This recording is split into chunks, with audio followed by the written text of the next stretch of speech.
குவியம் மீடியா நேயர்களுக்கு வணக்கம். மற்றும் ஒரு நேர்காணலுடன் இணைந்திருக்கின்றேன். ஜூட்சுகியின் கண்டம்மா திரைப்படம் எதிர்வரும் 24ஆம் தேதி யாழ்ப்பாணம் ராஜா திரையரங்கில் வெளியாகுது. இந்த கண்ணம்மா திரைப்படமாக இருக்கலாம் அல்லது ஜூட்சுகியாக இருக்கலாம், இந்த ரெண்டுக்குமே மிகவும் நெருங்கின முக்கியமான ஒரு ஆளை தான் இப்போ நாங்கள் பக்கத்தில் வச்சிருக்கிறோம். அது வேறு யாரும் இல்லை, இசையமைப்பாளர் பிரசாந்த் கிருஷ்ணபிள்ளை. அண்மைய காலங்களாக ஈழத்திலிருந்து வர்ற திரைப்படங்களாக இருக்கலாம், குறும்படங்களாக இருக்கலாம், காணொலி பாடல்களாக இருக்கலாம், எல்லாத்துலேயுமே இவருடைய முத்திரை பதிந்திருக்கு. அதாவது இவர் எப்படியாவது ஒர்க் பண்ணியிருப்பார், அதில் ஏதோ ஒரு பங்கு இவர்கிட்ட இருக்கும். இப்போ கண்ணம்மா திரைப்படத்தில் இசையமைப்பாளர் ஜூட்சுகியோட 2வது படம், ஏற்கனவே பாலநிலம், அதிலே நிறைய பங்காற்றினீங்க. இப்போ இதில் எப்படி இருக்கு இந்த பயணம்? இந்த எல்லா மற்ற படங்களை விட சரியான சவாலாக தான் இருக்கும். ஏனெண்டா ஒரு வாழ்வியலை சுமந்து வர கதைக்கு அதுக்குரிய உணர்ச்சிகளை கொடுக்கறது முக்கிய பங்கு வந்து மியூசிக்கில் தான் இருக்குது. இப்போ சரியான கஷ்டமாக இருக்குது. இதுக்கு மேலே செய்த படங்கள், காமெடி படம், ஆக்ஷன் படங்கள்லாம் இருக்குது. இந்த 2 படமும் சரியான கஷ்டம். ஏன்னா அந்த அந்த கேரக்டர் கொடுக்குற ஃபீலிங்ஸை நான் மியூசிக்காலேயும் கொடுக்கணும். அப்போ அதை வந்து நான் ஃபீல் பண்ணி செய்யணும், உணர்ந்து செய்யணும். இது சரியான சவாலாக இருக்குது. நம்மகிட்ட 4 பாட்டு இருக்குது. 4 பாட்டையும் அந்த படத்துக்கு ஏற்ற மாதிரியே கொண்டு போகணும். அப்படி ஒரு கொஞ்சம் இறங்கி வேலை செய்யக்கூடிய நிலைமை இருந்தது. ஓகே, இப்போ நீங்கள் பாலநிலம் ஒர்க் பண்ணதுக்கும் கண்ணம்மா ஒர்க் பண்ணுறதுக்கும் என்ன வித்தியாசம் இருக்குது? இப்போ நீங்கள் ஒரு உங்களோட துறை, இசைத்துறை சார்ந்து என்ன ஒரு இம்ப்ரூவ்மெண்ட் இல்லாட்டி இன்னென்ன விஷயங்களை நான் யூஸ் பண்ணி வைக்கிறேன், இல்லாட்டி வித்தியாசமாக செய்திருக்கிறேன்னு சொல்லக்கூடிய மாதிரி என்ன? முதலாவது வந்து பயம் இல்லை ஆசைருக்கேன். பாலநிலம் வந்து முதலாவது படம். கொஞ்சம் பயம் இருந்து, பதட்டம் இருந்து, பட் அப்போ வந்து ஸ்டூடியோ வசதிகளும் சரியான குறைவாக இருந்தது. இப்போ கொஞ்சம் இம்ப்ரூவ் பண்ணியாச்சு. ஸ்டூடியோ எக்யூப்மெண்ட்ஸ்லேயும் கொஞ்சம் ஸ்டூடியோவையும் கொஞ்சம் அக்கோஸ்டிக் கொஞ்சம் டெவலப் பண்ணி வச்சிருக்கு. அதால் கொஞ்சம் அதை விட பெட்டராக இருக்குமென்னு நினைக்கிறேன். இப்போ 4 பாடல்கள் என்றால் 4 பாடலாசிரியர், எப்படியும் ஒரு குறைந்த 4 பாடகர்கள். அப்போ அவங்கள பற்றி சொல்லுங்கள். பாடலாசிரியர் என்று பார்க்க யூட்டன்னா தான் 4 பாட்டுக்கும் ஸ்டார்ட் பண்ணி தந்தவர். 4 பாட்டுக்கும் இப்படி வரி போட்டு தந்தவர்.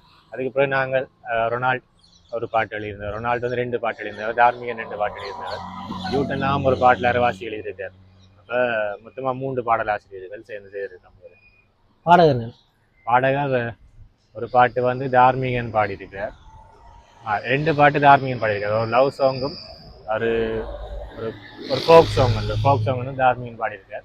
மற்றது வந்து ஷர்மிகா, மற்றது சசிகுமார், கனகேஸ்வரி சசிகுமார், அவங்களோட அம்மா ஷர்மிகா அம்மா, 2 பேரும் சேர்ந்து 2 பாட்டு பாடியிருக்காங்க. மற்றது நிரோஜன், ஈழத்தில் உங்களுக்கு தெரியும், புகழ் பூத்த பாடகர் ரோஜன், அவர் ஒரு பாட்டு பாடியிருக்கார். இப்போ அது மட்டும் இல்லாமல் பின்னணி இசை ஒரு பக்கம், இன்னொரு பக்கம் சவுண்ட் எஃபெக்ட்ஸ், அதே நேரத்தில் 5.1 அந்த சரௌண்டிங் சவுண்ட், இதுகளுக்கெல்லாம் நிறைய ஒர்க் பண்ணியிருக்கிறீங்க. இதெல்லாம் எப்படி திரையில் எப்படி ஒரு அனுபவத்தை பெறலாம், எப்படி ஒர்க் பண்ணிக்கிறீங்க? அதெல்லாம் இந்த துறைக்கு அப்பாற்பட்ட விஷயங்கள்லாம் இருந்தாலும் அது சவுண்டோட சம்மந்தப்பட்டபடியே நான் அதை செய்கிறேன்.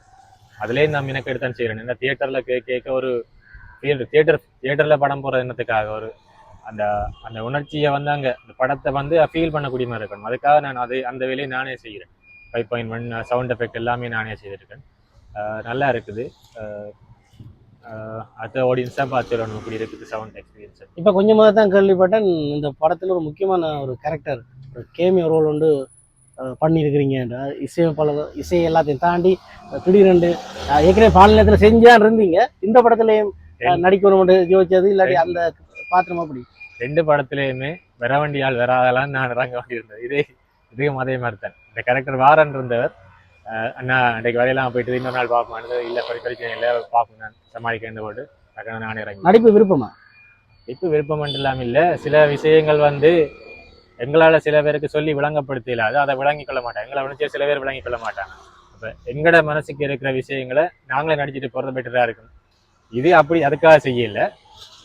இப்போ அடுத்ததாக இன்னொரு படம் செய்ய போகிறேன், நான் டேக் பண்ண போகிறேன். அப்போ அந்த ஸ்டோரியை வந்து சொல்லி இன்னொரு ஆளோட ஃபீல் பண்ணலாது. ஃபீல் பண்ணுவாருன்னு சொன்னால் அதுக்குரிய டைம் வேணும். அந்த கேரக்டரை உணர்ந்து அதை எழுதுறவருக்கு தான் கூடுதலாக விளங்கியிருக்கும் அந்த கேரக்டர். அப்போ அதுக்காக இந்த கேரக்டரை நானே நடிக்கிறதுக்கு இருக்கேன். அடுத்த படம் உண்டு, பார்க்கலாம். அடுத்த படத்துக்கும் வாழ்த்துக்கள், அதே நேரத்தில் இந்த கண்ணம்மா திரைப்படத்துக்கும் வாழ்த்துக்கள். என்ன நான் அறிஞ்ச வகையில் நீங்கள் பணியாற்ற அனைத்து படைப்புகளையும் உங்களோட இசை தனியாக பேசப்படுது.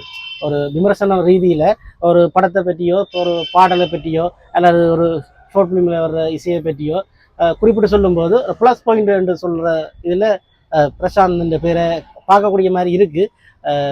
குறிப்பாக கடைசியாக வந்த விலங்கு வரைக்கும் திரையரங்கெல்லாம் உங்களோட இசையால் அதிர்ந்தது என்று தான் சொன்னாங்க.